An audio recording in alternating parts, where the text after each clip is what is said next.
चीन बड़ा खतरा है भारत के लिए। तमाम ऐसे काम उसके खुल चुके हैं जिससे ये तमाम लोगों समझ में आ चुका है। मोदी के गुलाम भी इस चीज़ को समझ रहे हैं कि चाइना बड़ा खतरा है और हरामीपना वो कर रहा है। देखिए, पूर्व हमारे देश के जो आर्मी चीफ हैं नरवणे जी, उन्होंने भी कई खुलासे कर दिए हैं। हालांकि नरवणे की हिम्मत तब नहीं थी जब वो पद पर थे, तब नहीं बोला जा रहा था सच। जब रिटायर हो गए तब सच उगल रहे हैं, तब इनके मन में रोज सच आ रहा है बोलने को। बहरहाल मोदी और अमित शाह इस देश का हाल क्या करेंगे, बस आप देखते जाओ। बहरहाल ये रही रिपोर्ट, और रिपोर्ट इसलिए हिंदी की दिखा रहा हूं ताकि अब जो हिंदू मोदी के गुलाम हैं, सारा दिन गुलामी करते हैं, वो ये ना कह सके ये झूठी खबर है या मुल्ला अपने मन की खबर दिखा रहा है। आप ये नव भारत टाइम्स की रिपोर्ट को खुद भी पढ़ सकते हैं। चीन बॉर्डर पर बना रहा है विशाल रिंग रोड, भारतीय सीमा से गुजरेगी 10,000 किलोमीटर लंबी सड़क, जाने दिल्ली की चिंता। यानी दिल्ली को चिंता है, भारतीय जो सरकार है वो अब चिंता में आ गई है। हजरात, ये रोड बहुत लंबा है, 25,000 किलोमीटर लंबा होगा पूरा ये फुल जो प्रोजेक्ट है। चीन का ये प्रोजेक्ट बहुत लंबा है और 10,000 किलोमीटर लंबी सड़क जो है ये भारतीय बॉर्डर के करीब से गुजरेगी। यानी 10,000 किलोमीटर लंबी जो सड़क है, इतनी सड़क तो भारत के आसपास के इलाकों से गुजरेगी। यानी जो बॉर्डर का इलाका है वहाँ पर भी ये सड़क बना ही रहा है, और चाइना उस इलाके में भी इस सड़क को ले जाएगा जो विवादित हैं, जिनके लिए हमसे झगड़े हैं और तनाव है। तो आप जानिए कि ये कितनी बड़ी मुसीबत है।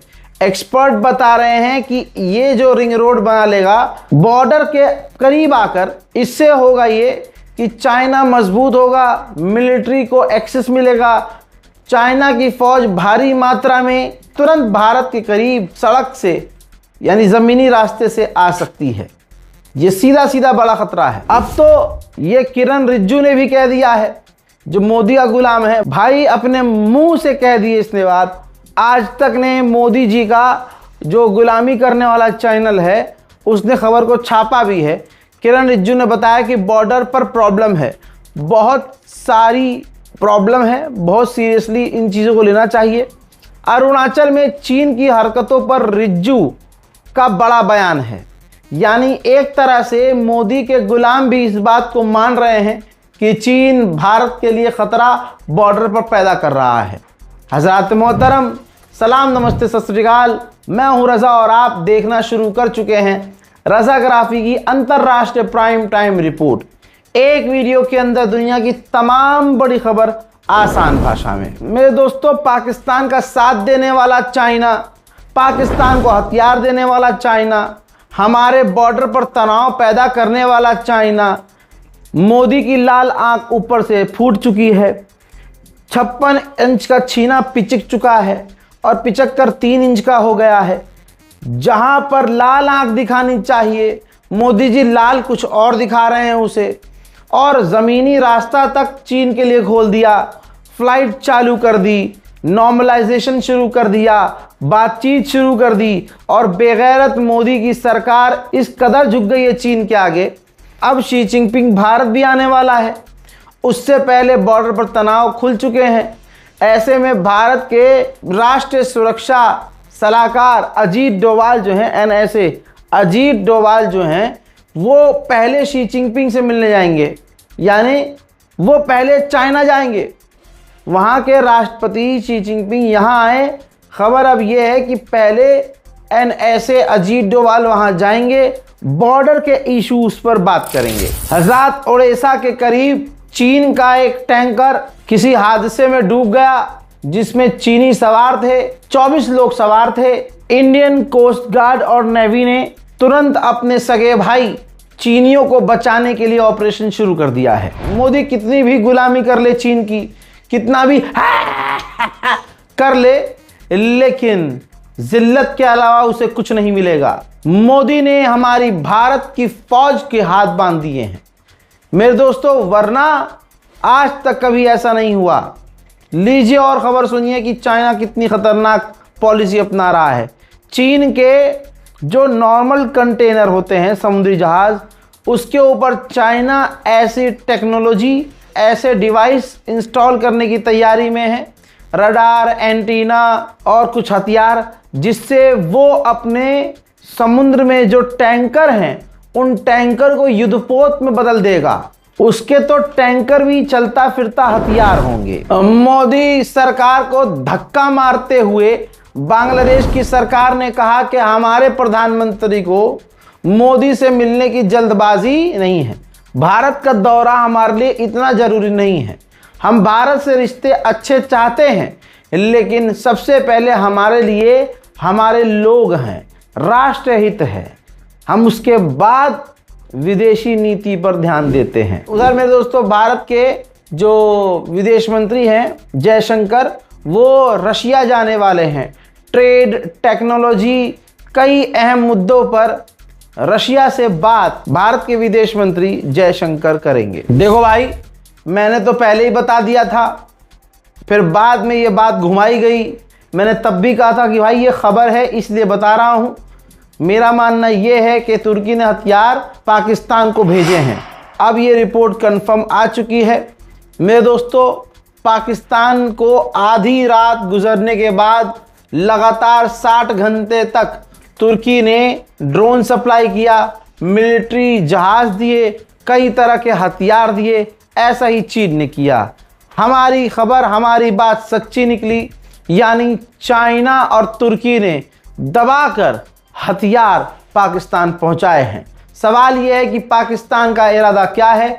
जवाब मैं दूंगा तो मोदी जी किलत जाएंगे। मैं भले ही अपने प्रधानमंत्री से नाराज हूं या मोदी सरकार मुसलमानों के साथ जो भी कर रही है, लेकिन जब पाकिस्तान के द्वारा या पाकिस्तानियों के द्वारा हमारे हक की बात की जाती है तो मैं उन्हें रोकता हूं और रोकूंगा कि भाई कम से कम तुम मत बोलो। खुद की चड्डी फटी है, हमारे नाड़े पर ध्यान मत दो, हम अपना देख लेंगे, अपनी औकात में रहो। तुम्हारी औकात क्या है ये है। देखो भाई, पाकिस्तान के अंदर सच बोलने वाला पत्रकार, उसको पाकिस्तान की सरकार ने आतंकी लिस्ट में डाल दिया। पीओके का प्रदर्शन ये कवर कर रहे थे दानिश इरशाद, इन पर बिना मुकदमे के कार्रवाई की गई, बैंक अकाउंट सीज किया गया, ट्रैवल करने पर रोक लगाई, इनकी प्रॉपर्टी को जब्त किया गया, मतलब जिंदा रहते रहते ही इसको मार दिया। ये पाकिस्तान की आवाम है जो अपने लोगों को बचाने की औकात नहीं रखती है, और पाकिस्तानियों की इतनी घटिया औकात है कि उसके मुल्क के लिए इमरान खान, एक आदमी जो अच्छा काम करने के लिए आया था, हजरात अमेरिका की गुलामी नहीं की, तो इन्हीं पाकिस्तानियों की नज़रों के बीच शहबाज शरीफ ने इमरान खान की ज़िंदगी को तबाह कर दिया, जेल में बंद करवा दिया। तब भी ये पाकिस्तानी हिजड़ों की तरह देखते रहे, कुछ न कर पाए। पाकिस्तान के पूर्व प्रधानमंत्री इमरान खान अच्छे बढ़िया क्रिकेटर रहे हैं। दुनिया भर के 21 क्रिकेट के कप्तानों ने चिट्ठी लिखी है पाकिस्तान सरकार को कि उनको अच्छा ट्रीटमेंट दिया जाए। ये लिस्ट है उन तमाम देशों के कप्तानों की। पहले 3 कप्तान भारत के हैं, जिनमें कपिल देव, सुनील गावस्कर, दिलीप वेंगसरकर, ये तीनों भारतीय हैं। इसके अलावा पूरी तो 21 लिस्ट आप देख रहे हैं। इंग्लैंड, ऑस्ट्रेलिया के भी हैं, वेस्ट इंडीज़ के भी हैं, श्रीलंका और न्यूजीलैंड के भी हैं इसके अंदर, लेकिन 3 तो भारत के ही हैं और सबसे पहले नंबर पर, पहले, दूसरे, तीसरे नंबर पर। अब हिंदू समुदाय के खास लोगों के छाती में तकलीफ नहीं होगी।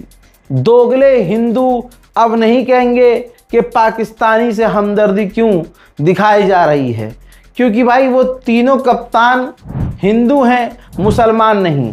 इसलिए हिंदुओं का हिंदू मुसलमान वाला नैरेटिव यहाँ पर काम नहीं करेगा, तो इस खबर को बताया दिखाया नहीं जाएगा। एक वक्त था कनाडा और अमेरिका के रिश्ते इतने बढ़िया थे भाई, बेहतरीन साथी था कनाडा अमेरिका का। अमेरिका जो कह दे आंख बंद करके उसके पीछे पीछे चल देता था ये हराम का पिल्ला कनाडा। आज की तारीख में कनाडा और अमेरिका के रिश्ते खराब हुए तो बातचीत शुरू हुई, ट्रेड एग्रीमेंट करने की कोशिश की गई। अमेरिका की अपनी गुंडागर्दी वाली शर्तें थी, कनाडा ने नहीं मानी। हुआ ये कि दोनों के बीच ट्रेड एग्रीमेंट नहीं हुआ, जिसके बाद बौखलाहट में डोनाल्ड ट्रंप ने कनाडा पर 50% टैरिफ लगा दिया। इसके बाद कनाडा के प्रधानमंत्री भड़क गए और कनाडा के प्रधानमंत्री ने कहा कि अमेरिका ने ये काम करके हम पर हमला किया है और हम उसकी जवाबी कार्रवाई ज़रूर करेंगे। ये कहते हुए कनाडा ने कह दिया है कि हम भी अमेरिका के ऊपर और उनके सामान के ऊपर टैरिफ ठोकेंगे। तो अमेरिका और कनाडा के रिश्ते के बीच एक बार फिर से तनाव बढ़ गया है। हजरात, ताइवान ने ये देखिए सैटेलाइट रॉकेट लॉन्च किया था, लेकिन उनकी रॉकेट उन्हीं की तरफ पागल हो गई और रॉकेट आसमान में जाने के बजाय आड़ी टेढ़ी घूमती हुई उनके ही मुल्क में किसी पहाड़ पर जाकर वो रॉकेट टकरा गया। चलो भाई, अब भारत का हाल भी बताता हूँ। सीजेपी का एक मामला सामने आया था, जगह जगह ये जाकर स्कूल चेक कर रहे थे और आपको पता है ये काम अच्छा है, क्योंकि बच्चों को क्या ही पता है कि क्या करना है। न स्कूल की छत सही है, न बेंच है, न खाना है, न टॉयलेट ठीक है। राजस्थान के जोधपुर में सीजेपी के लोग गए, स्कूल की तरफ बढ़ रहे थे। अब ये बात बीजेपी के लोगों को और मोदी के गुलामों को पता थी। इन्होंने उस गांव में पहुंचकर भीड़ लगा दी। वो गांव के नहीं थे और रोकने की कोशिश की सीजेपी के कार्यकर्ताओं को, और वो प्लान करके गए थे गोडसे वाला, और उन्होंने सीधा सीजेपी के लोगों के ऊपर आतंकी हमला कर दिया। वीडियो वायरल हुआ, 4 दिन बवाल हुआ, जिसके बाद जो राजस्थान की पुलिस है वो भाई अपनी बेशर्मी को किनारे करके एक्शन में आई और अब उसने कई लोगों को गिरफ्तार किया। मेरे दोस्तों, ये जो मामला बता रहा हूं ये तो कल ही का है, जिसमें बीजेपी के लोगों ने राजस्थान में सीजेपी के कार्यकर्ताओं के ऊपर आतंकी हमला किया था। जोधपुर में सीजेपी के प्रोग्राम, बीजेपी युवा मोर्चा के कार्यकर्ता वहां घुसे और सीजेपी कार्यकर्ताओं को थप्पड़ मार दिया। हंगामा बढ़ गया। पुलिस ने बीजेपी युवा मोर्चा एबीवीपी के 2 पद अधिकारियों समेत 11 लोगों को हिरासत में ले लिया है। यही तो वजह है सारी दुनिया, खासकर अमेरिका, आरएसएस पर बैन लगाने की मांग कर रहा है। ये एबीवीपी और ये बीजेपी के लोग क्या काम करते हैं? वही आरएसएस से ही तो निकली है बीजेपी, आरएसएस से ही तो निकल रहा है ये एबीवीपी। मेरे दोस्तों, एबीवीपी के खिलाफ, इन हिंदू संगठनों के खिलाफ जब तक पूरा भारत हिंदू, मुस्लिम, सिख, ईसाई नफरत मिटाकर एक नहीं होंगे, ये चलता रहेगा। हजरत, योगी की असलियत भी अब दुनिया के सामने आ गई है। अपने घिनौने भाषणों की वजह से योगी की धोती तो पहले से खुली हुई है, लेकिन अब योगी जी ने सामने कुछ और बोला और पीछे गिरफ्तारियां करवा रहे हैं, एफआईआर करवा रहे हैं। तो इससे सवालों के घेरे में ये योगी जी, बाबा जी फंस गए हैं। आप इस आदमी को देखिए, यूपी के देवरिया के गांव में इसने सिर्फ ये किया, ये कोई इन्फ्लुएंसर भी नहीं है, ये अपने सरकारी स्कूलों में गया मोहल्ले की और इसने वहाँ की हालत दिखाई, वीडियो बनाकर दिखाई कि देखो भाई इतना बुरा हाल है, ये प्रॉब्लम यहाँ पर है। योगी जी को इतना बुरा लग गया कि अब इसके ऊपर एफआईआर ठुकवा दी गई। मेरे दोस्तों, मोदी सरकार समानता कानून ला रही है, यूजीसी, जिसके विरोध में ऊंच नीच करने वाले हिंदू, जातिवाद करने वाले हिंदू, अपने को ऊपर मानने वाले हिंदू और दूसरी जातियों को नीचा मानने वाले हिंदू भड़क गए। Roll back UGC roll back के नारे लगाए। जो कल तक मोदी का पेशाब तक पी रहे थे, मूंछों पर ताव देकर मुसलमानों को धमकियां दे रहे थे, दिल्ली पुलिस लट बजाओ हम तुम्हारे साथ हैं, ऐसे नारे लगा रहे थे, आज जब वो प्रदर्शन कर रहे थे यूजीसी के खिलाफ, तो एक जानवर है, नफरती कुत्ता जो पागल हो गया है, जिसका इलाज कोई नहीं कर पाया। उस नफरती कुत्ते को देखिए, अपनी पूरी नफरती टोली के साथ प्रदर्शन कर रहा था। अभिषेक ठाकुर को वहां से कुत्ते की तरह टांग के लटका के दिल्ली पुलिस ने भगाया है। आने वाले चुनाव में मोदी का खाता नहीं खुलना चाहिए और मोदी के खिलाफ, ये जो कल तक मोदी के पालतू थे आज मोदी के खिलाफ हो गए हैं। वो भीड़ जो मुसलमानों, दलितों और ईसाइयों को पीटने पर दिल्ली पुलिस लट बचाओ हम तुम्हारे साथ हैं और हर मामले में सरकार का साथ देने वाले, सरकार का मतलब फेंका हुआ गू भी उठाकर खाने वाले, ये वो लोग हैं जो आज सरकार के खिलाफ हो गए हैं, क्योंकि सरकार की एक कोई बात इनको चुभ गई है। यूजीसी के विरोध में जो प्रदर्शन, जो आतंक इन्होंने मचाया है, दिल्ली पुलिस ने इनको खदेड़ कर रख दिया है। आंदोलनकारियों को कैसे पुलिस ले जा रही है, देखिए आप, अब देखिए, हरियाणा सॉरी, ये देखिए जबरदस्ती पुलिस, दिल्ली पुलिस की बर्बरता। हमने आरक्षण के लिए मांग किया, ये देखो कैसे उठा के लेके जा रही है, एक उठा के लेके जा रही है, पकड़ के लेके जा रही है।